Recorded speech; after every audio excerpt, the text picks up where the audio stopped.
Hey everybody, Kyle Goth here from GoatFilmReviews.com and the Goat Film Reviews YouTube channel, and I have my first reaction to the new film, How to Make Millions Before Grandma Dies. This is a Thai drama film directed by Pat Boonnitipat. I think I'm saying that right.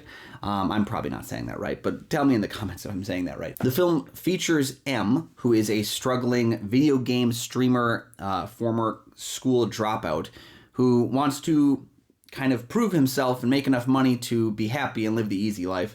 And so when he learns that a friend of his took care of an older gentleman in order to inherit his house after he passes, he discovers that his grandmother, Amma, is dying and decides to take care of her for the next several months until she dies and leaves him her property and all of her possessions. He is... what I find fascinating about this film is, my family recently experienced the loss of a grandparent, and so this movie kind of had me at arm's distance going into it. I was a bit nervous about how it would affect me. But I think that there's a case for this one being definitely that it starts out pretty harsh, just in terms of the way M views the world and in which M views his grandmother. He doesn't see her really as a person of value. He doesn't see her as someone that, deserves to have him spending time with her, but he also wants the money and possessions that he has, so he takes on this kind of foolhardy decision to take care of her, to basically become her favorite, so that she will leave all of her possessions to him. And there's that question of, he asks her throughout the film, who's your favorite, who's your favorite?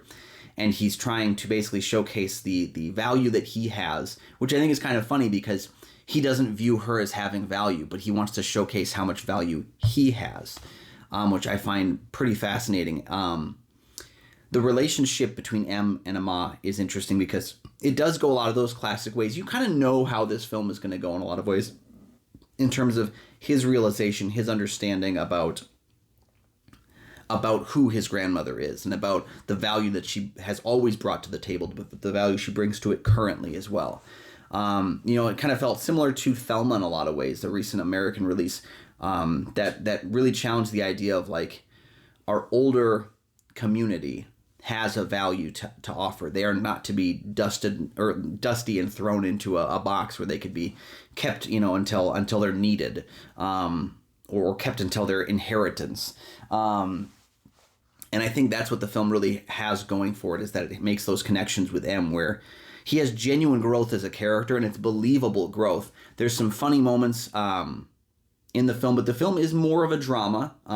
That, or maybe I just didn't connect with the comedy on the same level, but I felt like the film had a few comedic elements at the beginning, with just the awkwardness of the situation, but then him spending time with her, and her being so reticent to spend time with him because she doesn't understand why people are spending time with her. There's the whole thing where they haven't told her that she's dying, and so she's kind of keeping him at arm's length in the same way, because she doesn't understand why this person who couldn't care less about her up until now, and doesn't care for the lessons that she has to teach about culture and family and the importance of keeping both. And they both make that mutual growth towards each other, where at the end I felt a really solid emotional resonance to the closure of their story. The film is full of interesting other characters. He has a female friend who has an OnlyFans account, and she's the one who kind of gives him the idea of basically, like, doing this because that's what she does to kind of make money as well. And we never really get the sensation from her of whether or not she enjoys the work that she's doing, but she knows that it's profitable. And I think that's what really keys him in on that. We also have, I think, the two most interesting family characters outside of the central M and Amma relationship are the two uncles. One of them is kind of a deadbeat who's always taking money from his mother to fish his gambling debt, and then getting further into debt, so he had to go back and take more money from her. He doesn't really appreciate his mother either, but he thinks he does. And I think we all know people like that.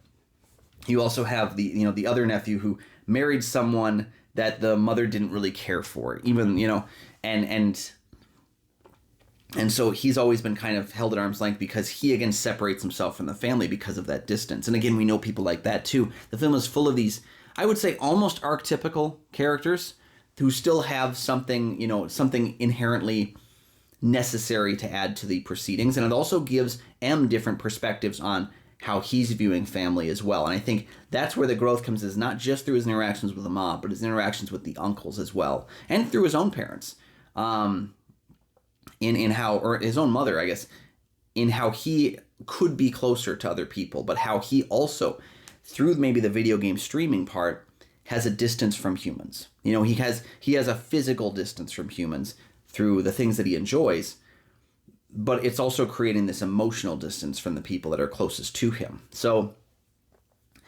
How to Make Millions Before Grandma Dies is it's a hard watch at times, especially if those losses are still close to the vest. But I think it's a necessary and a pretty powerful character piece as well. It maybe runs about 10-15 minutes too long. I feel like we know where we're going long before we get there, and I think that some of the things that take place around the third act, the beginning of the third act, in how the interlocking pieces of the narrative come together, could have been a little bit more rushed than they were. But I can't deny that those last couple minutes definitely upticked my appreciation of the film, even though I should have seen some of these character choices coming.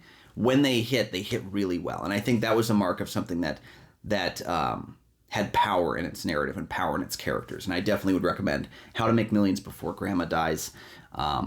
It's definitely worth checking out. I think the film right now is kind of, it's experiencing some of its release kind of right now in America. I don't know if it's going to have a theatrical run, but I would check it out if you see it in a theater close to you. Go hit up that film and see How to Make Millions Before Grandma Dies. If not, I know it's going to be available on some digital retailers soon. I'll keep you posted in the comments section here as I see more about it.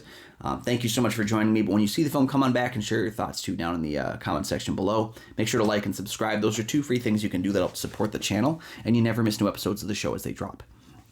You can also check out goatfilmreviews.com for my many written reviews. You can find Goat Film Reviews on Facebook. You can follow me at Almighty Goatman on Twitter, Instagram, Letterboxd, and Threads. And you can find my show Kyle and Nick on Film that I co-host with Nick Plotachuk from the St. Paul Filmcast. We have new episodes of that show every single week. You can also check out the link in the description here for the Minnesota Film Critics Alliance. You can find other film critics' reviews on How to Make Millions Before Grandma Dies, or you can check out more of my stuff over there as well. There's a whole list of fun things available on that website, and there's more great news coming from the Minnesota Film Critics Alliance that I'm so happy to share with you, but I can't just yet. So thank you so much for joining me, and we'll see you next time. Bye-bye.